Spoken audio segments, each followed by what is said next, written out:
Acionar uma nova história muitas vezes vai requerer mudanças. E essa mudança pode vir de uma maneira que nem sempre a gente espera.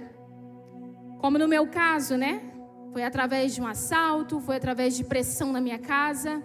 Mas a partir de todo aquele processo me levou a caminhar com Deus em um novo nível de intimidade. Muitas vezes aos nossos olhos humanos parece algo ruim, mas Deus transforma a maldição em bênção. Deus gera um propósito no final de tudo aquilo. E eu com 3 pontos sobre acionar uma nova história. Eu estava refletindo, Senhor, o que eu vou ministrar? Eu precisava que o Senhor me dissesse o que Ele queria que eu trouxesse hoje. E Deus me deu 3 pontos muito objetivos, mas muito claros. E o primeiro deles é: acionar uma nova história vai exigir algumas renúncias. Lá em Marcos 5, versículo 1 diz assim: Jesus e seus discípulos chegaram à outra margem do mar, a terra dos Gesarenos, em algumas versões dizem Gadarenos. Ao desembarcar, logo um homem possuído de espírito imundo veio dos túmulos ao encontro de Jesus. Esse homem vivia nos túmulos e ninguém podia prendê-lo, nem mesmo com correntes. Porque tendo sido muitas vezes preso com correntes e cadeias, as cadeias foram quebradas por ele e as correntes foram despedaçadas. E ninguém conseguia dominá-lo. Andava sempre de noite e de dia, gritando por entre os túmulos e pelos montes, ferindo-se com pedras. Quando de longe viu Jesus, correu e prostrou-se diante dele, gritando em alta voz: O que você quer comigo, Jesus, Filho do Deus Altíssimo? Por Deus, peço-lhe que não me atormente. Ele disse isso porque Jesus tinha dito a ele: Espírito imundo, saia desse homem. Então Jesus perguntou: Qual é o seu nome? Ele respondeu: Legião. É o meu nome, porque somos muitos. E pediu-lhe com insistência que não os mandasse para fora do país.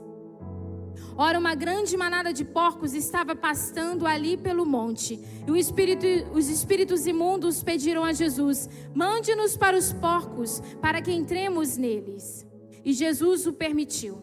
Então, saindo, os espíritos imundos entraram nos porcos, e a manada, que era cerca de 2.000, precipitou-se despenhadeiro abaixo, para dentro do mar, onde se afogaram. Os que tratavam dos porcos fugiram e foram anunciá-lo na cidade e pelos campos. Então o povo saiu para ver o que tinha acontecido. Aproximando-se de Jesus, viram o endemoniado, o que estava antes dominado pela legião, assentado, vestido e em perfeito juízo. E temeram. Os que haviam presenciado os fatos contaram-lhes o que tinha acontecido ao endemoniado e também falaram a respeito dos porcos. E começaram a pedir com insistência que Jesus se retirasse da terra deles. Quando Jesus estava entrando no barco, aquele que antes estava possuído pelos demônios pediu com insistência que Jesus o deixasse ficar com ele. Jesus, porém, não permitiu. Ao contrário, ordenou-lhe: Vá para sua casa, para os seus parentes e conte-lhes tudo o que o Senhor fez por você e como teve compaixão de você. Então ele foi e começou a proclamar em Decápolis tudo que Jesus lhe tinha feito, e todos se admiravam.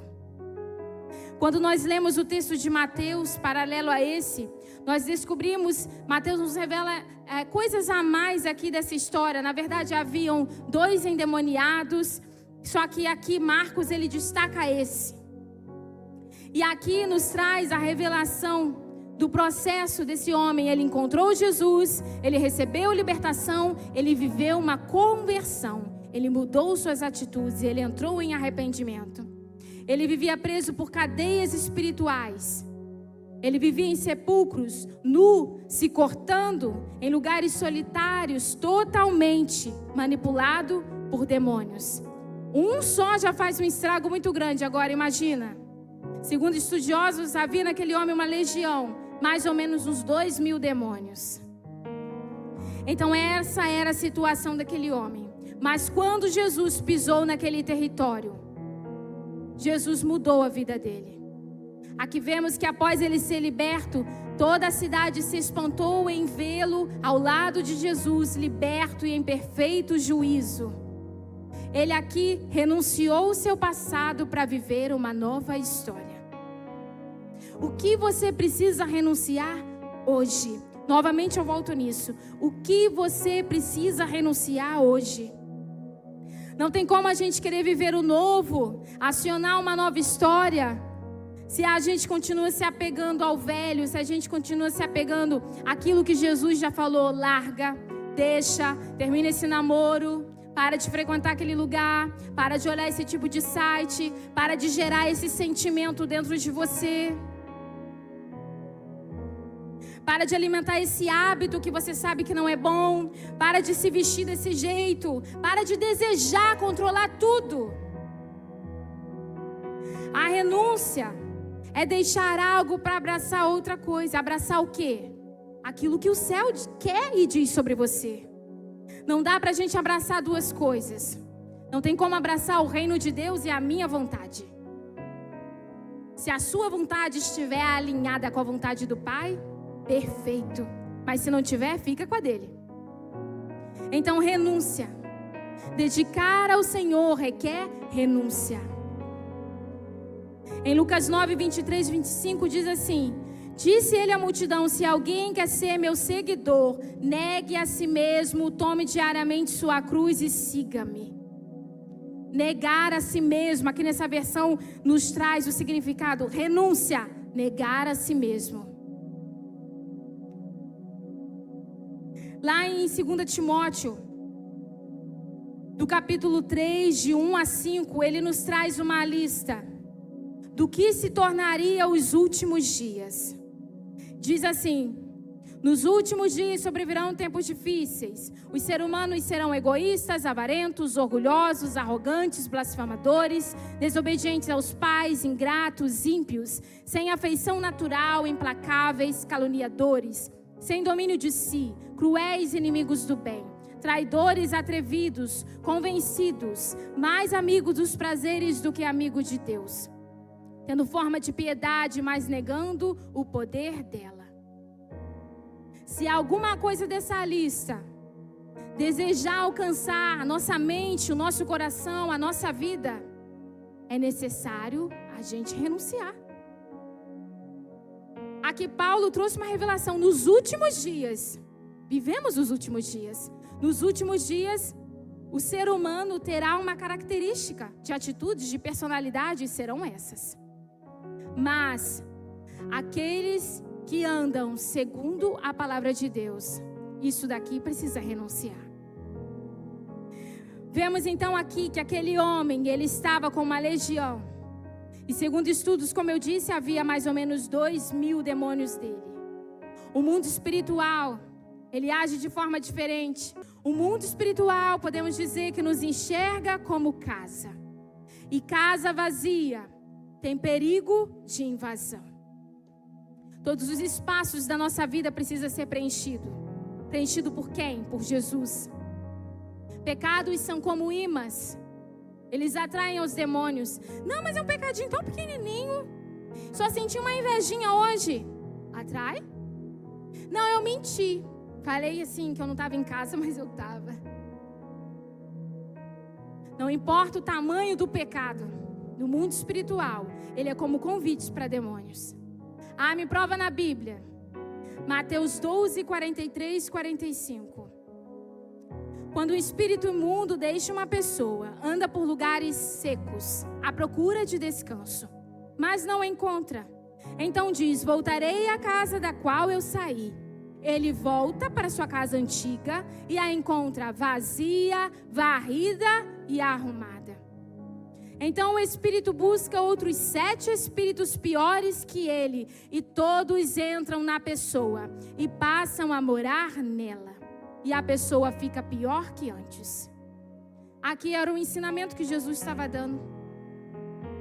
Então aqui a palavra casa, ela simboliza a nossa vida. Quando uma pessoa é liberta, ela vai lá na frente: eu aceito Jesus. Aí ela se desvia, aquele espírito impuro que estava oprimindo ela vai voltar e vai trazer mais 7 piores que ele. É o que a Bíblia aqui nos traz. Tá, Bianca, o que você quer dizer com isso? Eu quero dizer, cuidado. Cuidado com o pecado. Cuidado com as mínimas coisas. Não estou falando para você espiritualizar tudo. Ai, não posso usar isso aqui porque tem demônio.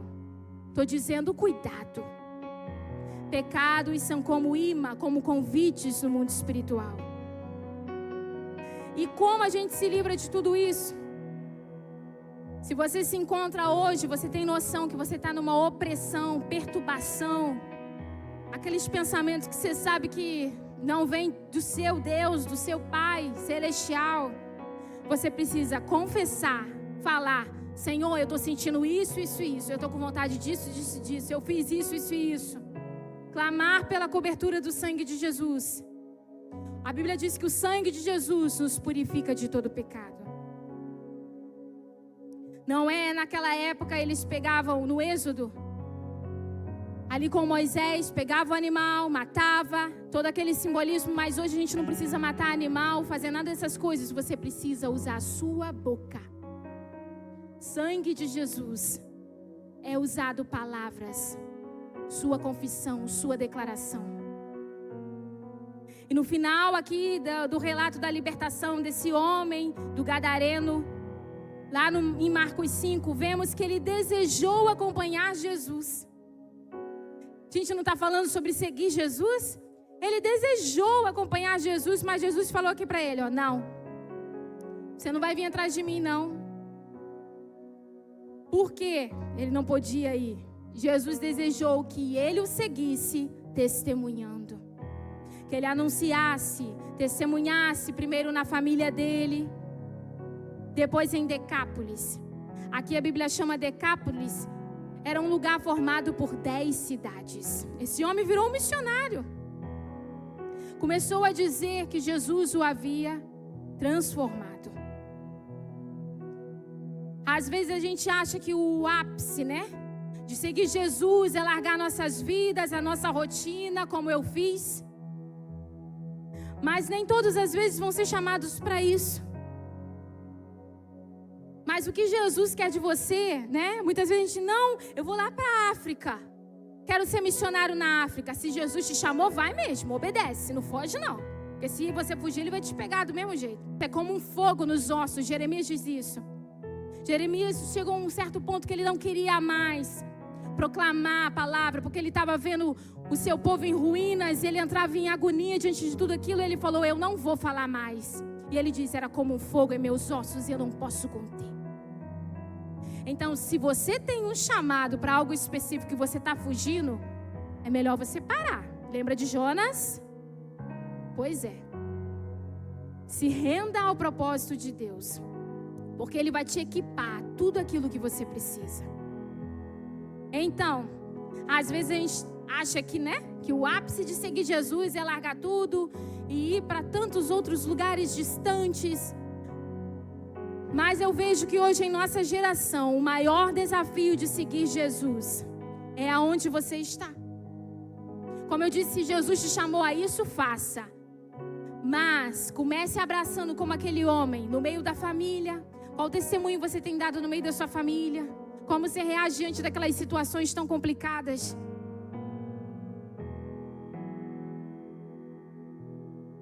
Precisamos ser missionários. No nosso trabalho, na nossa faculdade. No meio, às vezes, até daquele amigo que ele tem tudo, mas ele não é feliz. Porque ele precisa de Jesus, aquilo que você tem. Então, aquele homem não pôde seguir Jesus porque ele seguiria Jesus onde ele estava. E a mesma coisa é conosco. Precisamos seguir Jesus aonde estivermos. Revelando Ele não só aqui na igreja. Eu falo que é muito fácil ser crente na igreja, né? Você levanta a mão, você tem todo jeito de se comportar, de falar, de viver, de agir, mas quando sai da porta para fora, quando está no trabalho, quando está no meio das amizades, quando está sozinho, aí a gente revela quem a gente é. Então, Jesus deseja que você o siga. Inserido hoje, vamos começar pelo hoje. Aonde você está? Qual é o seu hoje? Revele Jesus aonde você está. Jesus falou para aquele homem: conte o que eu fiz por você. Hoje, se eu te perguntar, o que Jesus fez por você? Um ato de seguir Jesus é anunciar, é testemunhar o que Ele fez por você. Mas saiba que viver o verdadeiro evangelho, de como Jesus viveria, é uma escolha. Judas sabia, foi escolhido por Jesus, Judas. Ele sabia, ele acompanhava Jesus, mas ele de fato não conhecia, não seguia de coração o Senhor. Ele simplesmente caminhava com Jesus, sabia sobre Jesus, sabia onde ele orava, como ele se comportava, mas Judas não conheceu o Senhor. Você tem coragem hoje de apresentar a Jesus os seus planos, os seus sonhos? Você tem coragem hoje de renunciar àquilo que Ele já te pediu? Estou voltando muito nisso, né? Eu não sei porquê, mas vocês sabem.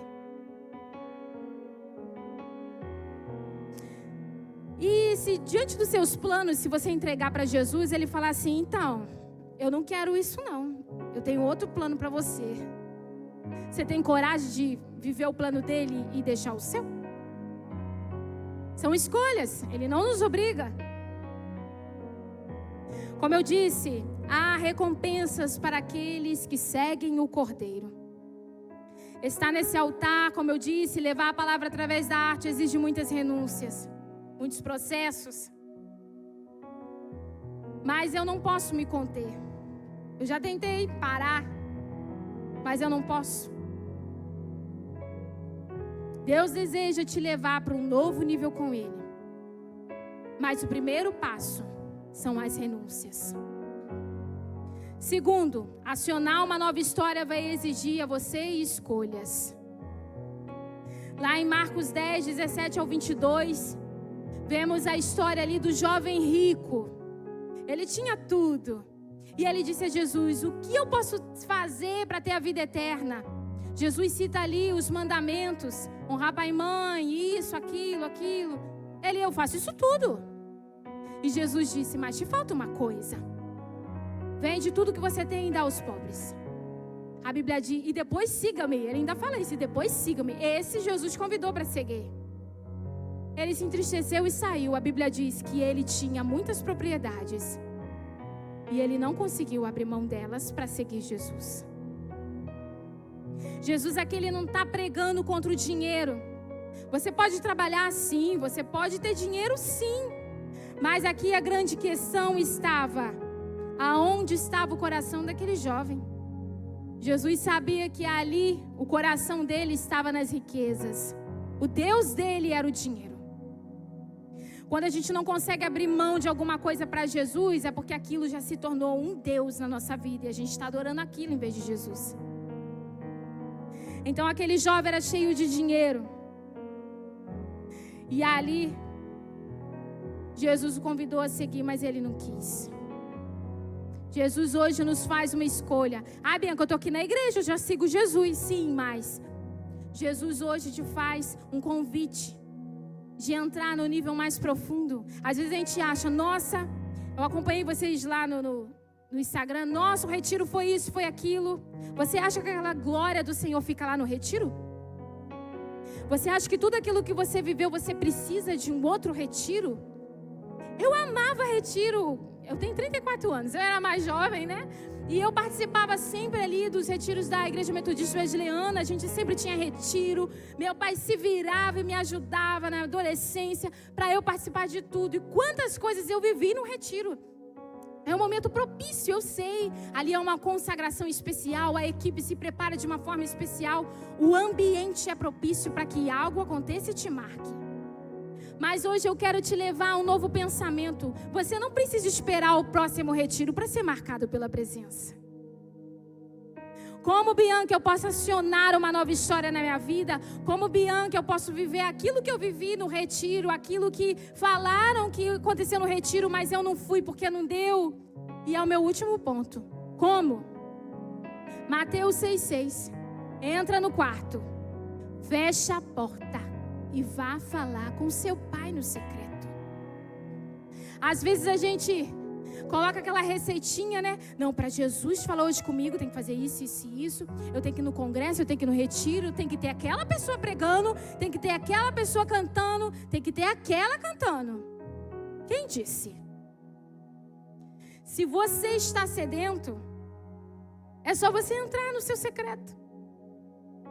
Davi, ele nos diz como deve ser o nosso anseio, como a corça anseia pelas águas correntes, a minha alma anseia por ti, ó Deus. Se a sua alma anseia por Deus no nível tão profundo que vir aos cultos não está te saciando, e você sabe que lá no retiro tem algo especial, por que você não entra no seu quarto e fecha a porta e vai saciar a sua sede? Quando eu passei por aqueles processos na minha casa, eu fiquei tão desnorteada, e quando Deus falou comigo, confia em mim. Até hoje eu tenho que lidar com muitas coisas daqueles 5 anos atrás. Mas eu aprendi a entrar no meu quarto, fechar a porta e falar com meu pai. Às vezes você não tem nem palavra, fica lá chorando. Não tem lágrima, fica em silêncio, mas fica lá. Coloca um louvor e fica. Você vai sair diferente. Eu vivi isso, você vai sair diferente. A questão que eu estou dizendo é: qual é a sua posição? Qual é a sua escolha? Deus está ali. Deus disse uma vez para mim: quando você entra no quarto e se ajoelha, é isso que Ele quer de você. Que você entra lá no quarto e fica assim, ó. Busca Ele. Não estou falando para ser uma penitência, não, porque estar na presença do seu Pai tem que ser um prazer seu. E se não é um prazer, eu entro num próximo ponto aqui, dentro desse último: experiência com Deus. Se eu te perguntar qual experiência com Deus que você já teve que marcou a sua vida? Ah, Bianca, não sei não. Eu sei que se a gente falar experiência vem e vai, eu sei que experiência vem e vai, a gente não pode pautar a nossa vida simplesmente numa experiência, mas aqui eu digo uma experiência baseada na palavra, baseada numa revelação do Espírito Santo, em que se acontecer qualquer coisa com você, você tem certeza de quem Deus é. Você tem certeza que você pode confiar nele. Se você não tem uma experiência com Deus dessa forma tão profunda, hoje eu te convido a começar a orar e buscar. Sabe por quê? Sem uma intimidade, um relacionamento, uma revelação, uma experiência com Deus, você fica fragilizado diante das situações que a gente vai viver sim. Crente não é imune de problemas, crente não é imune de ser tentado, crente não é imune de assalto, de tragédias, de morte, não. Mas onde está a sua fé, o seu coração, quando isso vem na sua vida? A experiência com Deus. Lá em Isaías 6, nós vemos que o contato da glória o fez perceber que os lábios dele eram impuros. Jacó foi tocado na estrutura de sua perna ao lutar com o anjo. Samuel, ainda adolescente, ouviu a voz de Deus e o seu chamado. A experiência com Deus blinda a nossa alma do engano de Satanás. Porque você passa a conhecer a Deus de uma forma diferente. E se você não teve esse encontro tão profundo com Deus, eu te convido a buscar. Deus não tem os preferidos. Os ouvidos dele estão atentos aos que querem. Billy Graham diz: o avivamento não é descer a rua com um grande tambor, é subir ao Calvário em grande choro. Billy Graham diz: dobre os joelhos e ore até que você e Deus sejam amigos íntimos. Quem foi Billy Graham? Um grande homem usado por Deus. Põe lá no YouTube, no Google, se você não conhece, você vai ver quem é. A gente deveria ter vergonha de não ter um Billy Graham na nossa geração, no Brasil, no Rio de Janeiro, em Duque de Caxias, em Nova Iguaçu, em Xerém, onde eu moro. Será que você pode ser um Billy Graham da sua geração? Será que Deus pode te levar aos processos da pressão? A pressão gera unção. Às vezes a gente quer: nossa, fulano hoje cantou cheio da unção. Você sabe o que o fulano passa? Deus me disse uma vez, Eu recebi um elogio por causa do teatro. Deus me disse uma vez: não deseje aquilo que você não sabe o quanto custa. Eu falei: meu Deus, você não sabe o quanto custa. E então, é necessário a gente se posicionar em ter uma experiência com Deus. Lá em 1 João 2,14 diz: jovens, eu escrevi a vocês porque são fortes. O que você tem feito com a tua força hoje? Você está aí no momento da sua vida da melhor estação, tirando as ressalvas, né? Às vezes tem pessoas que enfrentam doenças, enfim, mas a Bíblia afirma: jovens, eu escrevi a vocês porque são fortes. O que você tem feito com a força que Deus tem te dado? A sua juventude? Como você tem gastado? Eu falei sobre Billy Graham, mas aqui na Bíblia a gente tem um jovem. Billy Graham era um idoso, mas você tem coragem de ser como Timóteo, da sua geração? Paulo instruía: seja um exemplo. Será que eu, você, pode dizermos hoje: eu sou um exemplo para quem estiver perto de mim? É isso que Paulo instruía Timóteo. Precisamos de Timóteos na nossa geração.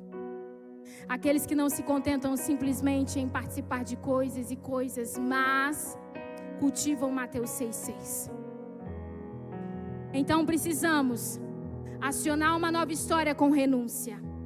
Daquilo que você sabe que você precisa renunciar ou se afastar. Daquilo que às vezes é um gatilho para você desviar os seus olhos de Jesus. Precisamos andar com Jesus, seguir Jesus e refletir Ele onde estamos. Precisamos fazer escolha de seguir a Ele por inteiro. E precisamos começar. Entrar no quarto, fechar a porta e buscar o Pai. Se você vai conhecer meu coração, você vai receber muitas coisas, mas perigoso, porque não tem como ficar na minha presença de qualquer forma. E ali gerou um temor em mim tão grande. Meu irmão sabe a tensão que eu estava para pisar aqui hoje. Todas as vezes é assim, é como a primeira vez. Porque eu já sinto antes. Às vezes, muitas vezes, a batalha mesmo, eu já sinto antes o ambiente. Nós, quando conhecemos a Jesus, precisamos estar prontos para a hora que Ele nos chamar. Às vezes a gente acha que a gente vai envelhecer, mas às vezes a gente não vai envelhecer. Ele pode chamar a gente antes. E sabe, eu digo a você, a intimidade com Deus precisa gerar uma palavrinha em nós: temor. Temor não é medo. Ai, eu não vou fazer isso por causa de Deus. Não. É um respeito, é uma honra tão profunda que você não consegue pecar por causa dele. Eu digo que o temor é um freio na nossa natureza pecaminosa, no nosso desejo de pecar. Então, se eu posso te dar uma orientação para terminar, eu digo: regue todos os dias o temor da presença. Eu gostaria de orar para terminar. Senhor, eu lhe dou graças. Mais uma vez eu lhe dou graças. Porque o Senhor é bom, o Senhor cuida de nós. O Senhor, ó Deus, tem sustentado esse ministério, tem nos erguido até aqui. Só o Senhor sabe o que eles enfrentaram até hoje. A liderança, todos os sonhos, todos os planos, todos os propósitos. Pai, em nome de Jesus, eu me uno em oração a eles, a dizer ao Senhor: leve-os num nível mais profundo. Leve-os nos níveis mais profundos na Tua presença. Senhor, que Tu possas se revelar a eles no secreto de seus quartos, de suas casas, do seu dia a dia, Senhor. Pai, a começar por hoje, que Tu possas se revelar a eles no nível mais profundo, a todo aquele que buscar ao Senhor com fome e sede, com a sede daquela corça, que Tu possas saciá-los. Senhor, em nome de Jesus, Nós repreendemos e anulamos todo espírito perturbador que venha travar mentes, que venha gerar insônia, que venha gerar medo de morrer, que venha gerar apatia, que venha gerar, Senhor, insensatez muitas vezes. Pai, em nome de Jesus, que o teu sangue seja aplicado sobre a vida deles nessa noite, que tu possas sustentá-los todos os dias, que tu levante essa juventude a marcar esse lugar, que tu deis a eles novos planos, novos sonhos, uma nova unção, Senhor, e que tu possas cumprir tudo na vida de cada um, aquilo que o céu já disse, Senhor. Pai, que todas as palavras que foram liberadas, que encontre uma boa terra de corações, e que o inimigo não venha roubar nada. Em nome de Jesus eu os abençoo, e que tu possas os levá-los a uma experiência profunda contigo. Em nome de Jesus, amém.